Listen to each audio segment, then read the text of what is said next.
Y'all, this is the Hillbilly Think Tank, and I am Spencer Keck, the educated hillbilly. No, that's not an oxymoron. Don't call me a moron, because y'all there have been educated, erudite, and emancipated hillbillies in these parts ever since my family came to the Cumberland Gap with Daniel Boone. And welcome back, neighbors, kith, kin. You're listening to the voice of Hardin County and of Central Kentucky, since I have a guest on here today. And this is the podcast that talks it straight, tells it to you straight, listens close, and keeps its eye on what matters most to families, workers, veterans, and farmers right here in our community. So I'm your host, as I said, Spencer Keck. I'm running for magistrate in Hardin County District 3, and today we're going to dive deep into something that affects every single person living in Hardin County, Kentucky, the 2026 primary elections. Now, as I said, got a guest on here. We're going to talk about you. I'm going to talk about you deeply here in a second, but just go ahead and introduce yourself if you would there, William. Hey everybody, I'm William Compton. I'm from down in Bowling Green, public school teacher. I'm a city commissioner in Plum Springs, and I'm running to represent the 2nd Congressional District here in Kentucky. Now, y'all, again, this is the shape of the shape we are in for the primaries here in 2026. And William, you want to tell everybody what day they need to go vote for those primaries? Yeah, so the primary election day is May 19th. And so 6 a.m. to 6 p.m., you can go to your voting location and vote.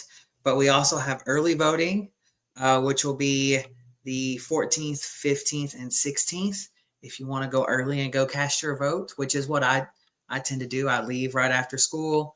I go to the polling place that's right near my school, cast my vote, and then come on home and get it done and over with. So those are the days that you can vote. So my dad used to tell me, vote early, vote often. Yep. Exactly. So I'm definitely going to go also, like you're saying, I'm going to go vote early. That way I can give folks a ride to the polls if they need it, and get out and do some more work for folks like yourself and others. Now, I know some of you are thinking, hey, it's just a primary. My vote doesn't matter until November. Well, I'm here to tell you that is exactly what politicians are counting on you believing in. Yep. The primary, though, is where the choices get made about who gets elected and which policies get enacted. It's a historical fact and it's a statistical fact. So the primary is where your voice is the loudest. This is where, this year we've got a wide field of candidates in both parties, but, especially in the Democratic Party this year in our region, in our state.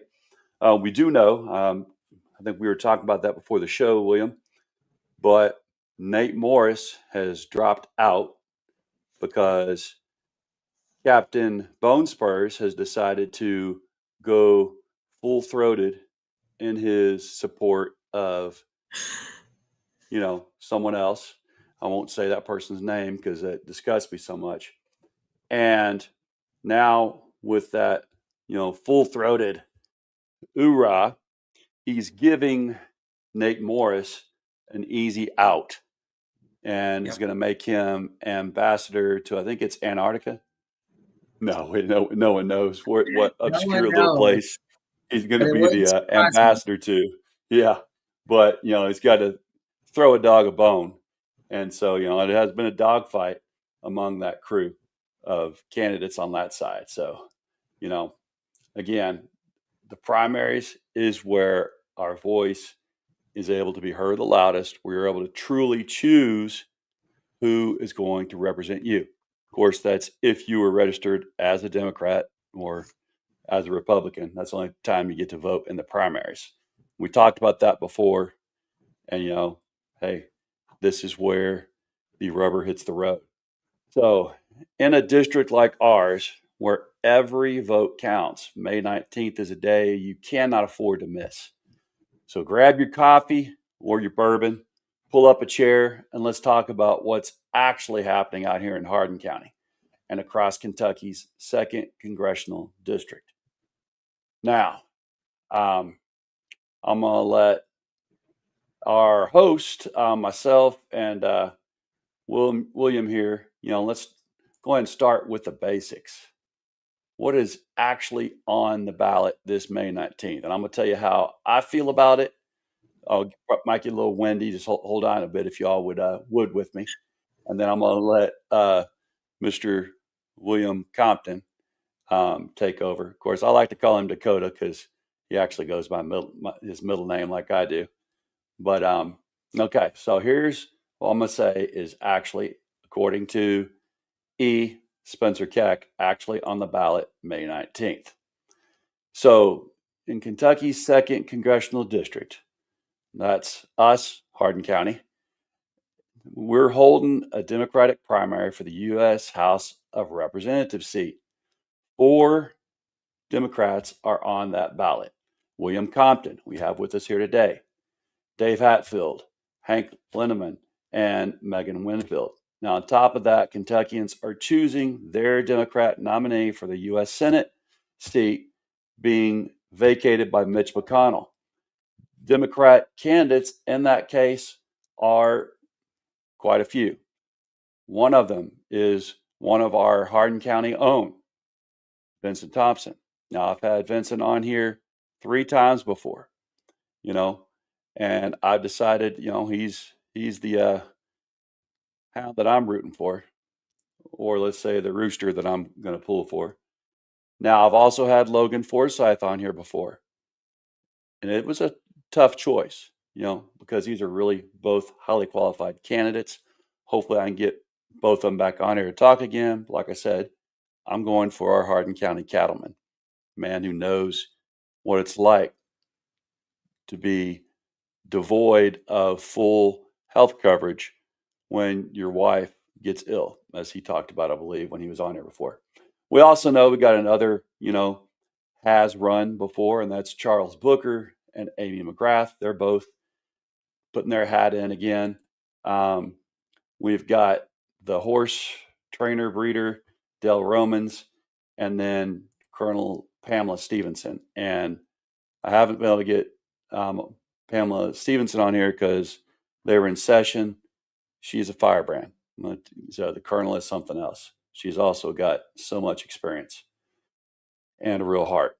Now, these are the choices that are going to shape who represents Hardin County families heading into the general election in November. Now, I don't have a primary challenger, so that's why I'm not mentioning myself. I am on the ticket, and everybody knows who my opponent is, who I'm running against, the incumbent. Now, let's talk about someone who has been making the rounds across this state, or I should say across our district, and here in Kentucky, second district, and that is you.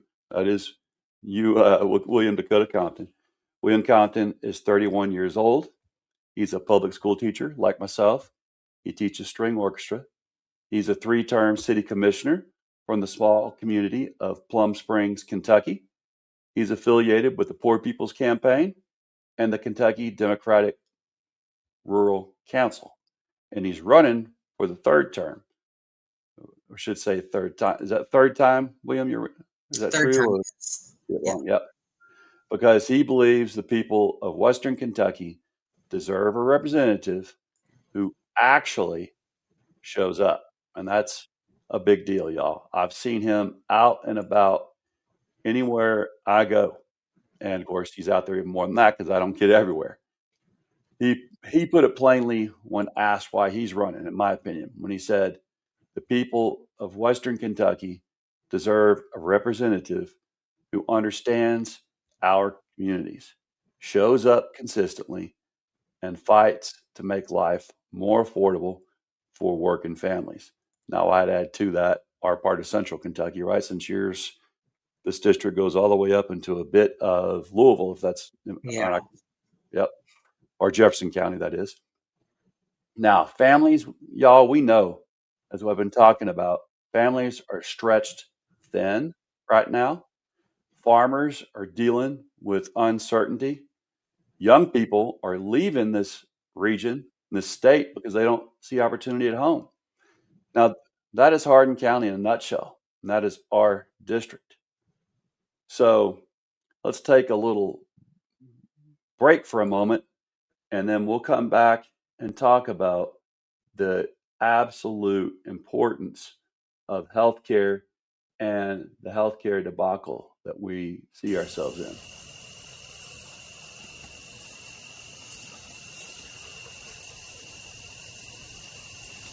You like that, little buddy? Is it good? Was it good? Yeah, yeah. Just got to always give a little shout out to my pups and the wonderful places we have to walk them in the parks around here. All right, so y'all, healthcare. You know, in Hardin County, this is not an abstract policy debate. This is a life and death matter. Consider these numbers in the Hardin County area. Roughly 35% of the residents rely on Medicaid, and another 22% depend on Medicare. That's more than half of this community leaning on those federal programs to see a doctor, get their medications, and take care of their families. And William Compton has been unequivocal about where he stands on this. And I got to throw in, so has Vincent Thompson. Now, healthcare, according to him and according to me, it's a human right. William supports Medicare for all. He supports protecting rural hospitals from closure. He wants to lower prescription drug costs by holding pharmaceutical companies accountable.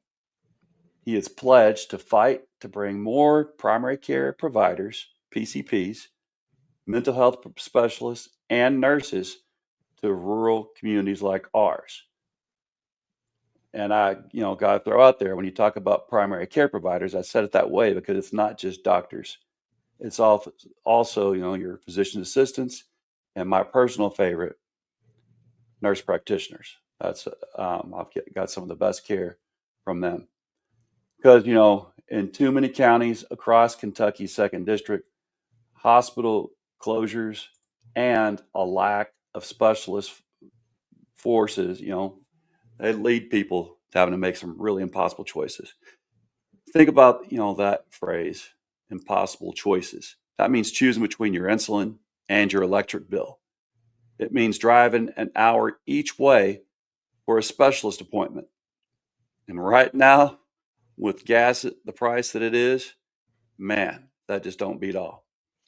That means skipping a checkup because you can't afford the copay. William Compton is, quoted as saying, and we know he believes, not on my watch. Yep. So now, William, I'm going to talk about another one of my favorite subjects here too. Let me just leave everybody with a little bit of happiness before we go on to it, because this is, real serious situation. What do you see? What do you see? Oh my gosh, is it scary? You scared? What do you see? What are you seeing? Oh my gosh, is it scary? You scared? You scared? Now, we don't want to, let people get as scared of some of these issues as my dogs are when they see the giants out there, the Bernheim Forest. So let's talk about veterans, because Hardin County is a veteran county. Fort Knox sits right here in our backyard. Hardin County has a veteran population that's more than double the national rate. Think about that. It's over 11,000 veterans call this county home. More than double. That means Hardin County has one of the most significant veteran communities of any county in America. Let that sink in. Now, William Compton gets that. On his campaign website, he says it directly. Kentucky has one of the highest rates of military service in the nation. And yet, too many veterans in Kentucky, especially in this Kentucky 2nd District, struggle to access the care and support they earned. Long drives to VA facilities, months-long wait times, and limited rural mental health providers leave veterans without the resources they need. Then he says something I want you to hear clearly. William believes we owe veterans more than thanks. We owe them action. Not a Yellow River bumper sticker, not a handshake on Veterans Day. Action, funding, proximity to care, mental health resources in rural communities where right now they barely exist. Compton has made veterans a cornerstone of his campaign precisely because he knows Hardin County. I see him here all the time. He knows Fort Knox. He knows our military families, and he refuses to let them be just an afterthought. So I don't want to be an afterthought. And I know that I feel sometimes, as a veteran, that I feel just like, we're an afterthought.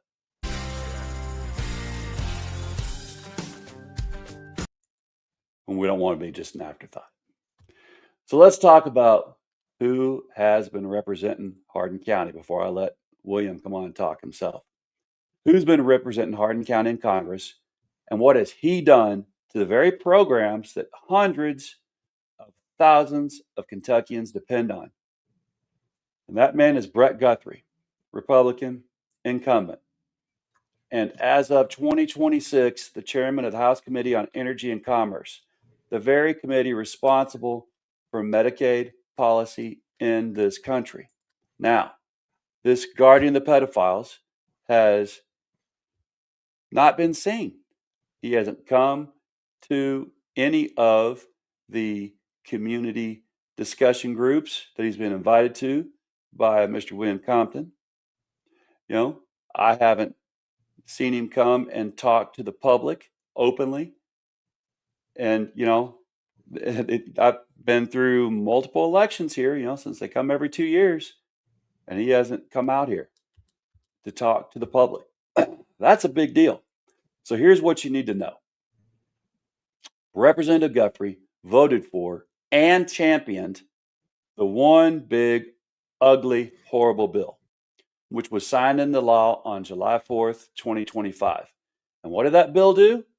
The Congressional Budget Office and independent health policy analysts have estimated included nearly $1 trillion with a TR dollars in cuts to Medicaid, the largest rollback of federal health care support in American history. Now, that's not a talking point. It's much more than that, because we just said over 50% of Hardin Countyans rely on this medical care and this coverage. So it's a fact documented by the American Medical Association, the Center for Medicare Advocacy, the Urban Institute, and the RAND Corporation. Now, at least two of those groups are not left-wing shills. They're actually conservative groups, but your more traditional, conservatives that are open to facts. Now, the bill imposes new work requirements on Medicaid recipients. Adults 19 to 64 must now prove they work 80 hours a month or lose their coverage. It requires more frequent eligibility checks every 6 months instead of once a year, which historically results in eligible people losing their coverage due to paperwork errors, missed mail, and overwhelmed state agencies.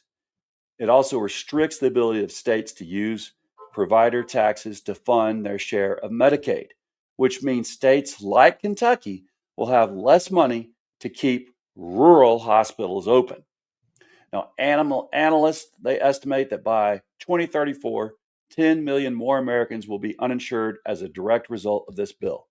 And right here at home, the Kentucky Democratic Rural Council and Compton's own campaign have pointed out that this bill threatens over 35 rural hospitals across Kentucky. Rural hospitals already operate on razor thin margins, y'all. The average operating margin for rural hospitals nationwide was just 3.1% before this bill, with nearly half of them already in the red. Now, does Brett Guthrie care? No, he wrote an op-ed in the Wall Street Journal calling the bill common sense.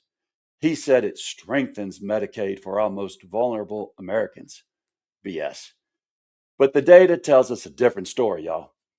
The organizations that represent doctors, patients, elderly Americans, and people with disabilities, they say these cuts will worsen across our access to care.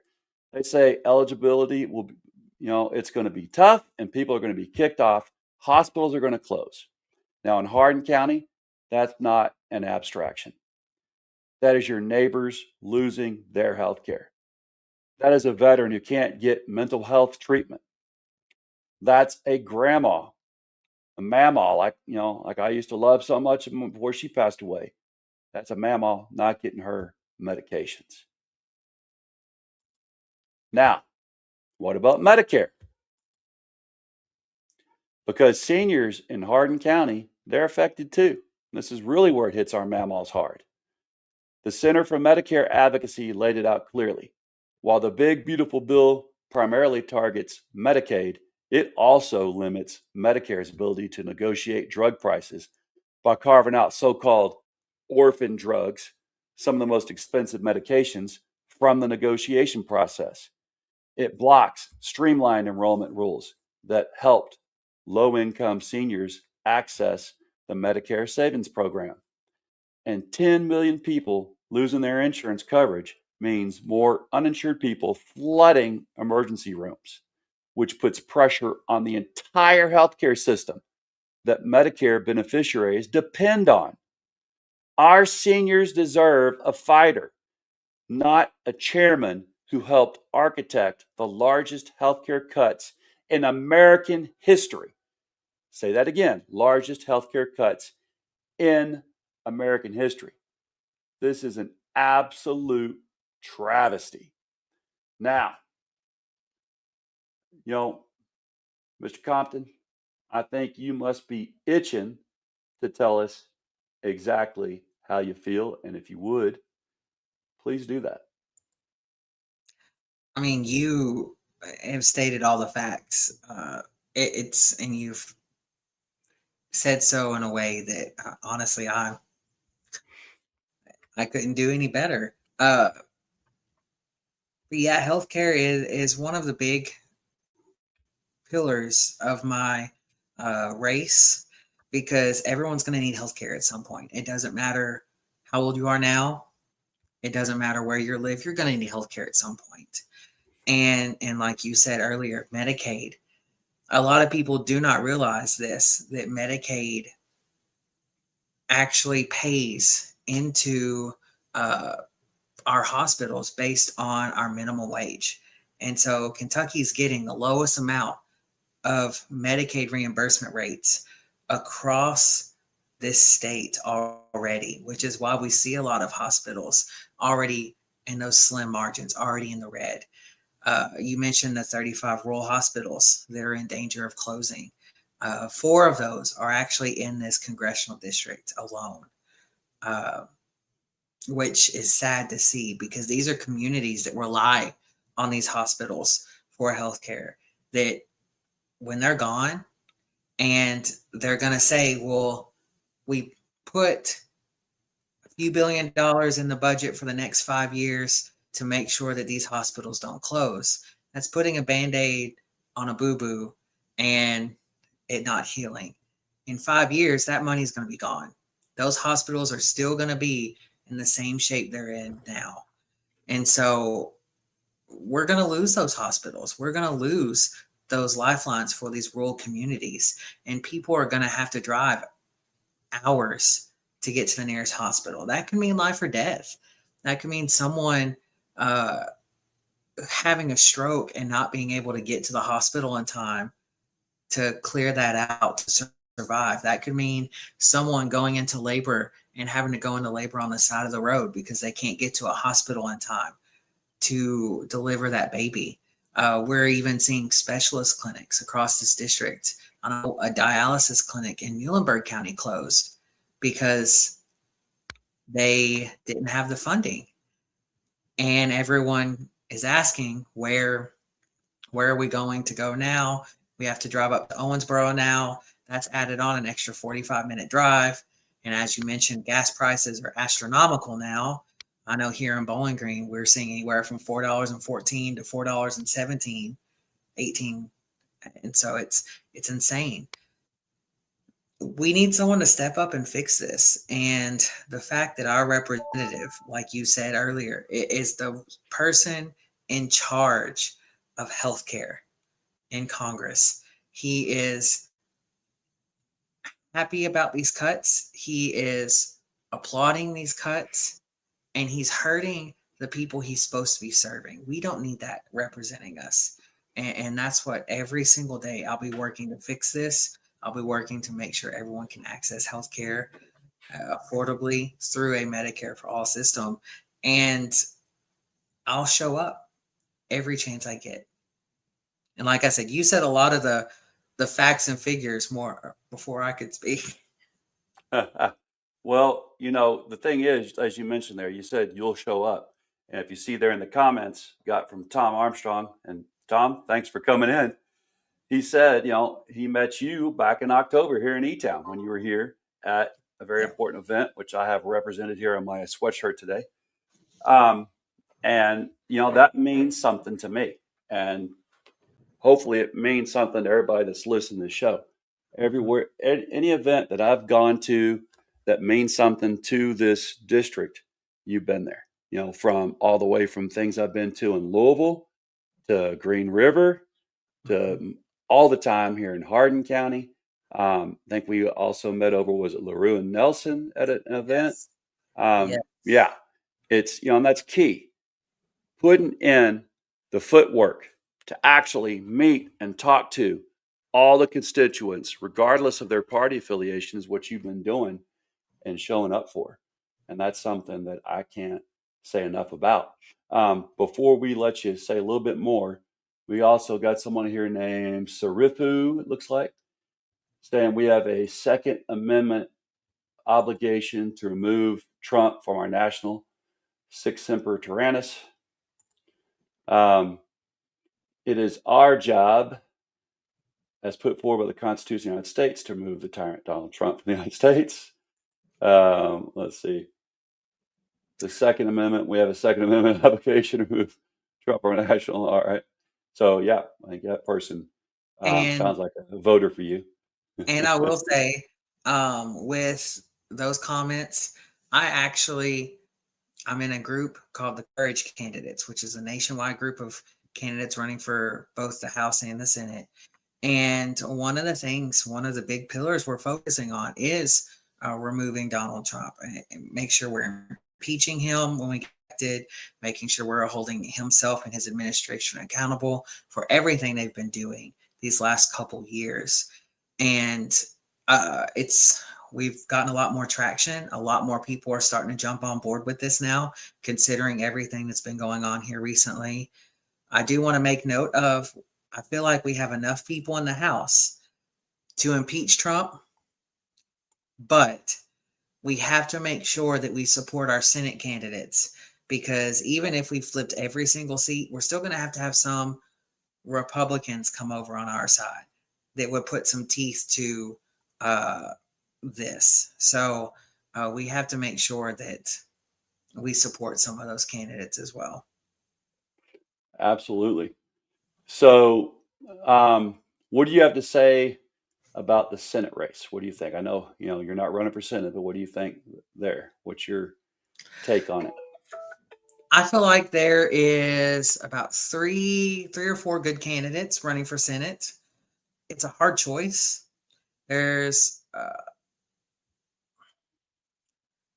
I'm trying to say this in the nicest way possible.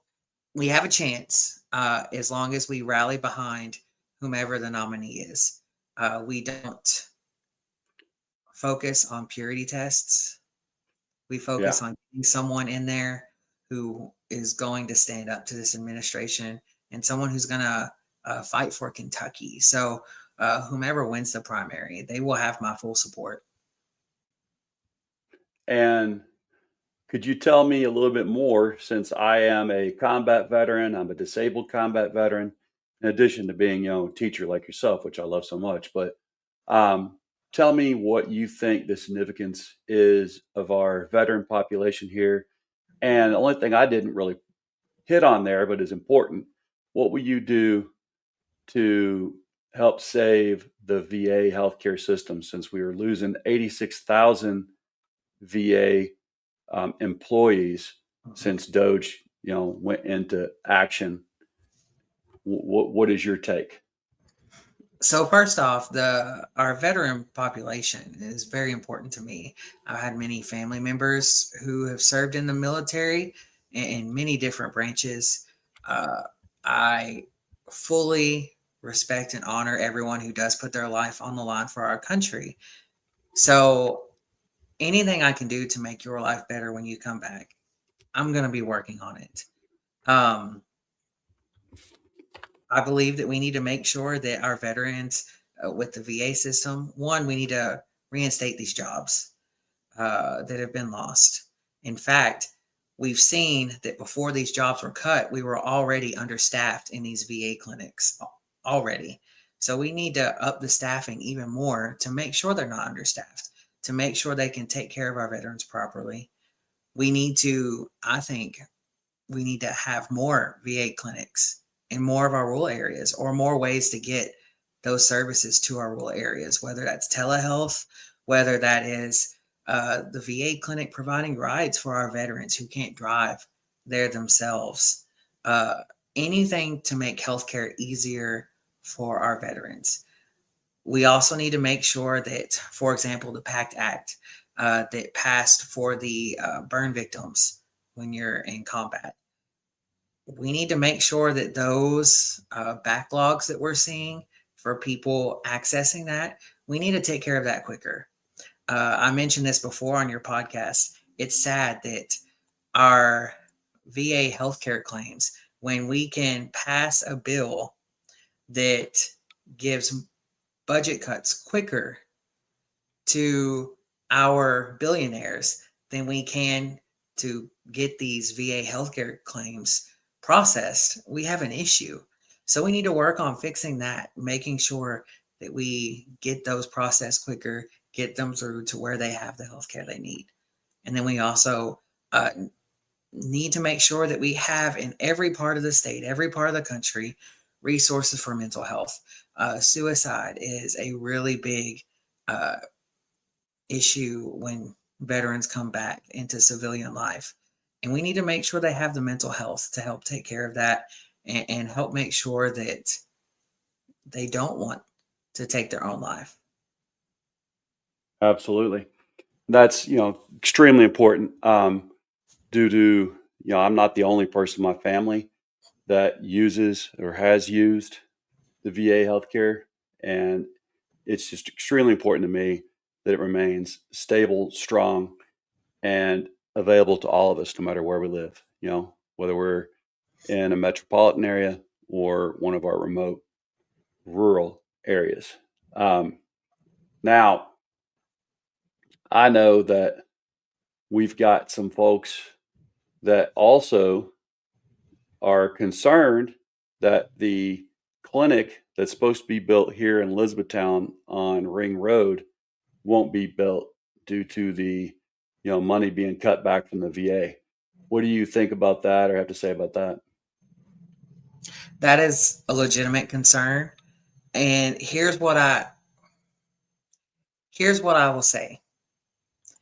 I have a feeling that in order to make himself seem better when it comes to veteran healthcare, I have a feeling that Brett Guthrie is going to make sure it gets finished, the building, but then he's not going to do anything to make sure it's staffed and to make sure it is run properly. That's going to be the issue. So I feel like Guthrie's going to make sure it's built, go there and take pictures with the opening ceremonies. But then it's just going to sit there and not serve the purpose that it needs to. Yeah, I totally agree. We got Tom here saying, put it down in the comments. I watched how the VA healthcare system treated my father-in-law, and I have deep respect for every person working in that system. Yeah. This society doesn't treat those workers well enough. Yeah. And he also goes on to say, I do not begrudge a penny spent on treating veterans well. Yeah. I And also put up a little meme there for our current, I guess you could say, detractor. We got a little bot on there. yeah, But that's how Lindsey Graham was when he was out to the beach. That's what he wrote on the sand. 69-47. He thought,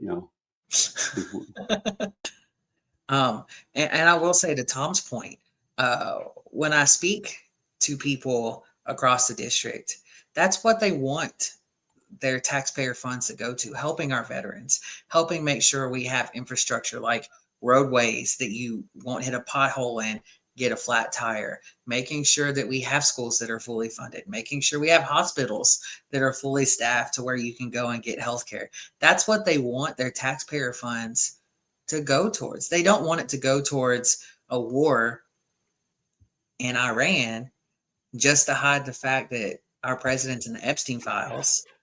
They want it to go to things helping the people here in this country. And that you know is what I actually realized recently? what? Epstein's in the Trump files.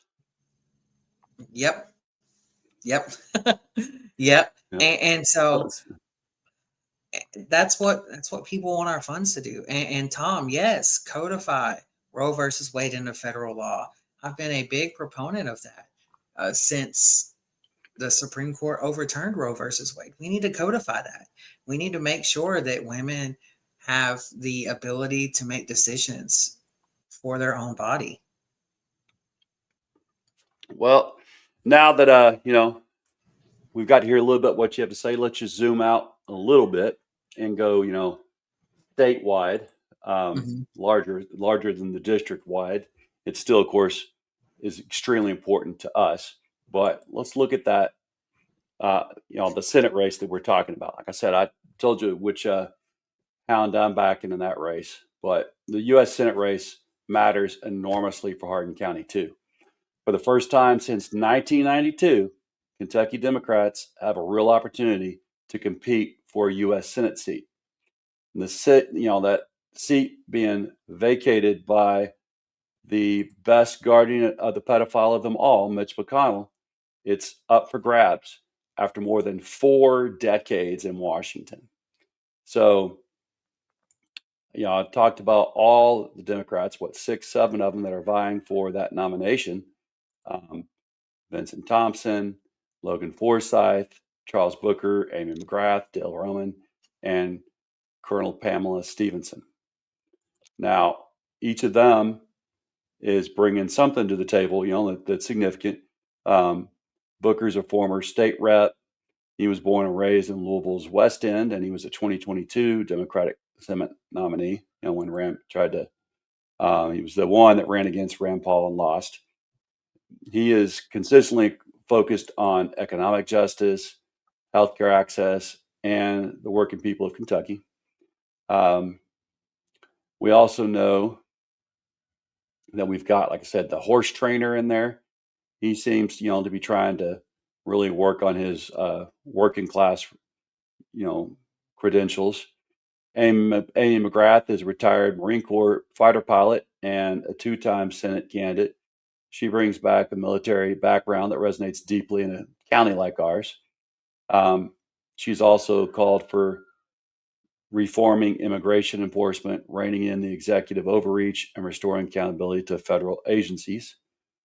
Now, I guess Dale Roman's big thing is he's really looking for diplomacy over military escalation because he wants, put those working folks, and our economic policy in the forefront.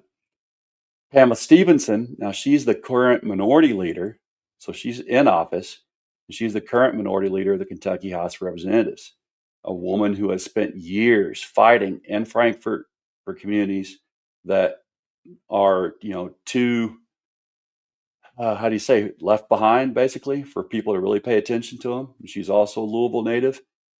Really importantly, she is a military retiree and veteran, and she was a colonel in the Air Force Judge Advocate Corps.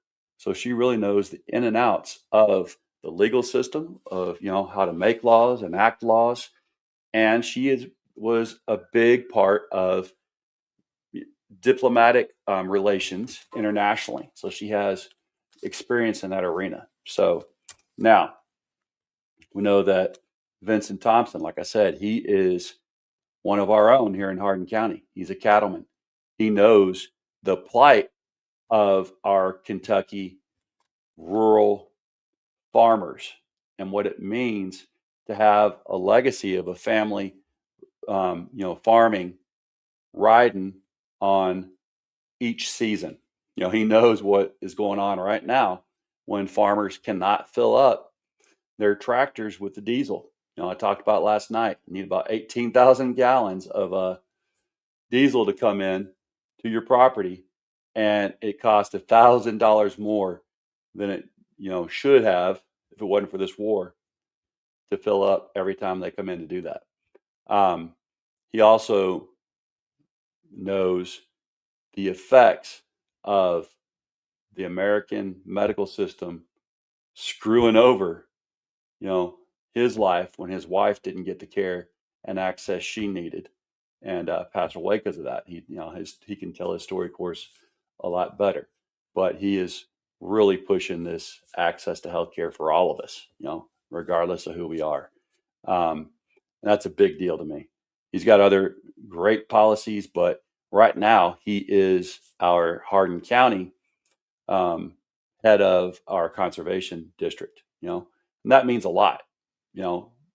Conservation, taking care of our land, and when I say take care of, I mean really making sure the soil, the water, and everything else is healthy. That makes us healthy. So that's why that's where I'm putting my 2 cents. That's where I'm putting my vote. Although I'll tell you, Logan Forsyth, he's a man of experience, integrity, also, and his experience as a Secret Service, man who defended, I think it was, 3 presidents: Obama, Yep. 45 when he was first, his first term, and Biden. So he did that honorably. You got to put your life on the line for that, regardless of what you believe politically. And he just said, "Hey, enough's enough," and he threw his hat into the ring. He's got real working roots, also coming from Western Kentucky. So we got some real serious, good candidates. They're putting a lot of thought into what they want to see for Kentucky. And I just really got to emphasize to folks, this is the time. The primaries are the time to be able to put your money where your mouth is. Elect a candidate to be on our ballot in November that represents what we really believe in. So I want to see our amazing Kentucky. Like I say, I came back after years away, serving the military, putting my life on the line for this nation. I decided I really wanted to serve in an even deeper manner. So I came back to Kentucky to do the Troop to Teachers program and become a teacher here, just like you are, William, a teacher and a public school teacher. You and I could make more money in some of these private schools. Actually, when it comes to lower grades like we teach, maybe not, but we could go on, cachet into making more money somewhere, but our heart is with these kids. And I don't know if we really hit on how horribly this administration has done the citizens, the regular citizens, the working class of Kentucky when it comes to education. Public education. We had a chance to decide, are we going to allow public funds to be funneled to private schools? And we had that on our ballot initiative, and we decided, heck no, no way, and hey, well, we're going to do that. the last election cycle, right? And yet they're still trying to do that. And when this administration destroyed our education, and that it's just, man, that Department of Education is so fundamental to making sure that every American and every state has an equal access to education and fair play. I want to let you say something about that. I see some other people making comments here. We'll go ahead and talk about that a bit, and we'll try to head out, sign off once we look at other comments. But what do you think about Again, you hit the nail on the head. This administration has gutted our Department of Education. And I know that it really hurt my heart when I saw them getting rid of the part of the department that dealt with special education, ensuring that they had the things they need to succeed. I have had students in my class, I teach orchestra, who are in special education. And those kids, they deserve just as much of an opportunity as every single other person in our public schools. The fact that they are taking that away from them just breaks my heart so much. So much so that we're seeing special education teachers being cut in my district and probably in your district as well. We're seeing funding cut for that. We're seeing funding cut for mental health resource centers and specialists. I know after COVID, we had them in all of my schools down here in Warren County. And now we're lucky if we have one once every couple weeks. And we're just seeing all of these cuts to these schools that have helped our children, that we're helping them, especially out of COVID, that are so vital and gone. We're not even seeing them putting those resources back into programs like our tech programs. My high school has a really big FFA program, really big tech school nearby that kids go to. And we're not even seeing those funds being put back into those programs that would help working people get out into the world and be able to find apprenticeship programs or find jobs in these careers that we need. We need people who knows how to work on an HVAC. We need people who knows how to fix pipes and plumbing. We need people who knows how to go out and grow crops effectively without destroying the land. And so we're not seeing those resources put back in. And we're actually seeing cuts to those programs as well. And then programs like mine, I teach music. Music is vital. It doesn't matter where you are in this world. Music is the universal language. And to some of these kids, my class, the music classes, are some of the only reasons they want to go to school and want to learn. It's one of the only ways that they know how to regulate their emotions effectively. And yet we're seeing those programs being cut too. We're seeing Hart County in our congressional district. They got rid of their ROTC program here recently. Their ROTC program. And again, that's, talk about a state that has some of the highest volunteer rates for the military. And yet, if you join ROTC, that gives you a couple ranks up if you complete the whole program once you do join the military. Even if you go and start off enlisted, which a lot of those graduates do from there, instead of being an E1 when you first join, you'll be an E3. And that's a significant pay jump just for doing the work of ROTC through high school, Also, if you decide you want to go on to college, well, that gives you a leg up and getting an ROTC scholarship in college, which means a lot more money and a lot more education while you're in the military, and it helps you, once you get out. So that is huge. But the big thing for me, as someone who is a survivor of child abuse from a stepfather that was from Texas, not from Kentucky, I am very concerned about kids not having the access now to this social worker and teacher interface that we also have. This mental health. You talk about mental health being a big, important part of your campaign, and access to it. Well, public schools is one of the biggest places where you can see kids needing it and actually get them into it. I taught in Hardin County.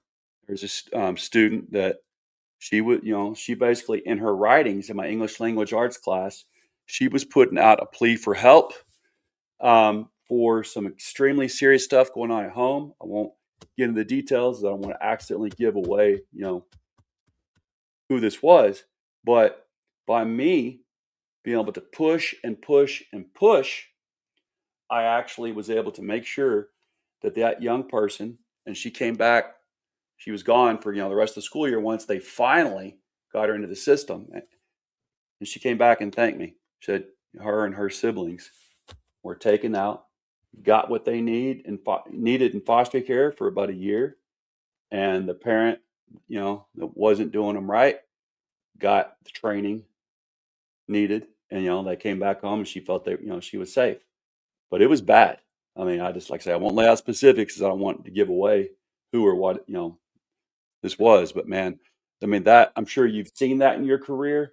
Oh yeah. I also see kids every day that are starving. They wouldn't have 2 meals a day out of it. And They don't get 3. They only get 2. It's at school. yep, and you just brought that up. Someone in Hardin County just sent me from their superintendent, dated today. There are 4 elementary schools. Nope, sorry, 4 elementary schools, 1 middle school, 3 high schools, and an early college and career center in Hardin County. So a total of 8 schools in Hardin County that will no longer offer no cost lunch to all of their students, and they're going to make students start paying again. Yeah. I'm sorry, but And I mean, dude, kids don't even have enough money to bring pencils every day. exactly. And How the heck they gonna, bring, their lunch and pay for the lunch? I mean, and I was that starving kid before my mom got sucked into, right-wing fundamentalism, and we started being homeschooled. Of course, that's when the abuse got even heavier for me and for my siblings. But that period from K through 6, when I was in public school, there was a period where, man, I if it wasn't for people being nice to me and giving me part of their lunch, I'd have been hungry through the whole day. And you can't think when you're in class and you're starving. So, exactly. we provide a service that if it was in any other nation, we would be paid commensurate to our education. Most all of us have master's levels. I think that should go back the way it was when I think our Governor Paul Patton made it a requirement. If you wanted to stay as a professional teacher, you need a master's. I believe that absolutely should be what we're required to have. But now you can have, a bachelor's, or it seems like they're even thinking about making an associate's. But this is a profession, and it's this profession that makes it possible for other kids to not just be the HVAC guys, and the farmers, but have a choice. Do you want to be a doctor? Do you want to be a lawyer? Do you want to be an engineer? But, even what you're teaching, music, that involves the side of the brain that's the same side of the brain that math works on. So if you know how to read music and, play it from reading it with the notes, you're using that same side of the brain that's stimulated with math. And so those two tie together. Talk about, cutting funding for the arts and for music. I did a whole study in college, and actually when you play music, it lights up both sides of your brain. And if you play music and then go to another class, whatever you learn in that next class, your brain is still firing off on both sides. So on both sides. All right. Created a lot quicker. That makes absolute sense. And I'm someone who, from 3rd grade on, I'll be honest, I got stuck on the reading and writing side of my brain. And I, since it didn't come to me right away, that math side, it took me many, many years. I had to get basically into adulthood, especially since I started being homeschooled after 7th grade on. I missed out on real instruction in All right. math. And we got, like I say, a few more other comments on here. We got cousin of mine who is a professor at Boston College. It's Dr. Gillahan. And Dr. Gillahan, yonder, Gillahan says, don't be crazy. How can we pay to invade Cuba if we pay for mental health? Tom, previously up above there, I saw he is campaigning for and stumping for Booker. He thinks that Booker would be a great senator. So, yeah, we got a few other people commenting here. I really, really, really think we need to spend our money where it's going to help the working class. Exactly. The guardians of the pedophiles and these guardians of the Epstein files, they got all the money they need. We know that the president gave $50 million to his 19-year-old son to invest in the petroleum market right before he started this war in Iran. So they're going to take care of themselves. Whether they graduate college or not, they're going to be millionaires and billionaires. But that's not going to happen to our kids. We've got to invest in them for them to be able to be the productive folks that they deserve to be and want to be, especially in this great state of Kentucky. Here in Hardin County. You mentioned earlier how I'm a part of the Poor People's Campaign, and I meant to ask you, would you tell us more about that? Because I am a huge fan of Reverend, is it William Barber, I believe? Yes. Yeah. The whole idea about it is just to be a voice to fight for the poor people in this country, the people who can't fight, the people who've been neglected for far too long. We know the rich people like Elon Musk are throwing money around like crazy. It is kind of funny that he threw 10 million to Nate Morris and then Nate Morris dropped out. But hilarious. The people like you and I, the people who are living paycheck to paycheck, they don't have voices fighting for them often. So that's what the whole idea with the Poor People's Campaign is, lifting up people like you and I, the working people in this country, lifting them up to raise our entire country up. And that's the big thing I got from that was if you were moving and you are going to pick up a box, you're not going to pick up the top of the box to move it. You're going to lift from the bottom to lift everything up in the box. So why don't we do that in our country? Lift from the bottom, everybody up. Absolutely. And that stuck with me when I first heard that from them. And that's what I believe in. I'm not sure if you're aware, and it still ties into what we're talking about. The war basically has exploded, and oil prices are skyrocketing. That ceasefire has ceased to exist anymore. Yep. So it didn't even last the 2 weeks that Trump promised. Yeah, exactly. Well, our students could soon find themselves, drafted. Yeah. And kids that are drafted, man, they need to have a really good education to be capable warriors. Speaking of those drafted, have you seen the pictures of what our military men and women, what they are being fed now? I did, and I posted that recently. Absolute dog scraps. I know they're fighting for our country, but we can do better than that. We can do so much better than that for them. They're fighting for our country. Yep.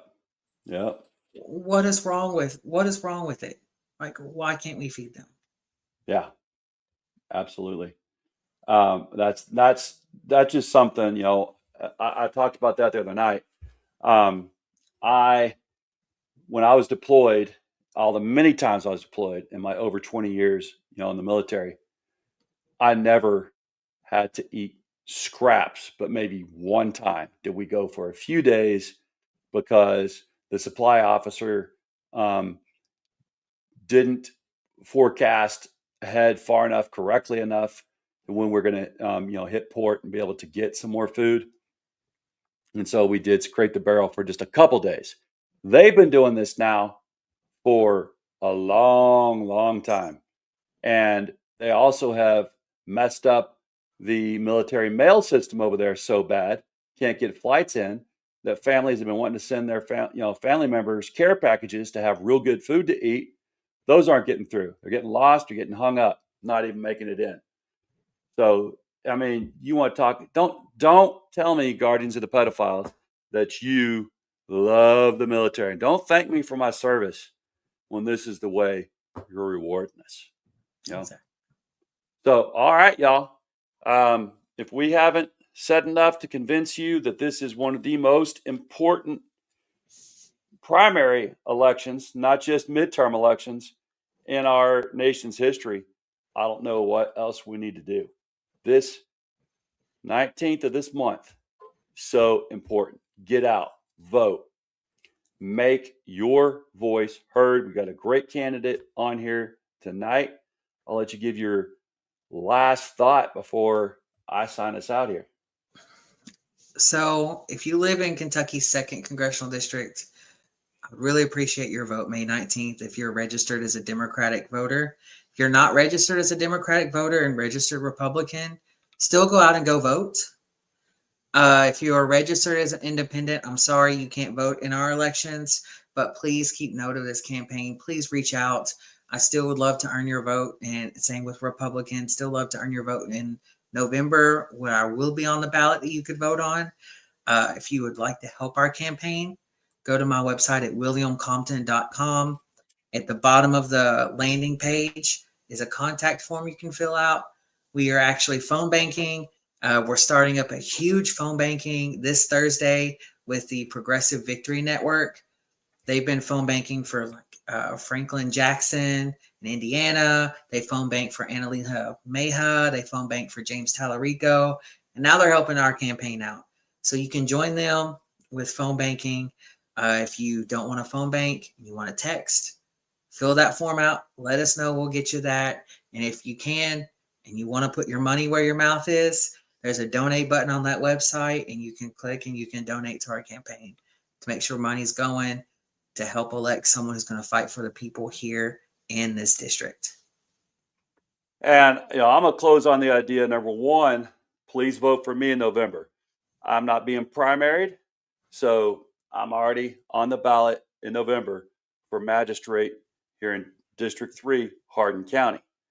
But it is crucial that we get out, vote this month and in November. This, it's the shape that we're in, and we're checking on it, and we are checking it twice. We really need to be serious about it, get on it, because there's nothing more important in the history of our county, our state, our district, and our nation right now. If you really believe that it's no more about the left versus the right, no more is it about Republican versus Democrat. It's about the fact that we have to have real justice in this country.